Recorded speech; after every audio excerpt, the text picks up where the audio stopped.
ॐ सोमनाथाय नमः। ॐ मल्लिकार्जुनाय नमः। ॐ महाकालेश्वराय नमः। ॐ ओंकारेश्वराय नमः।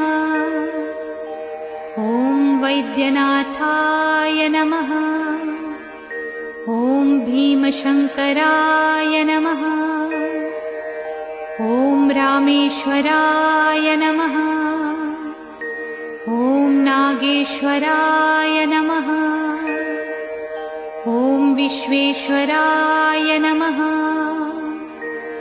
ॐ त्र्यंबकेश्वराय नमः। ॐ केदारेश्वराय नमः।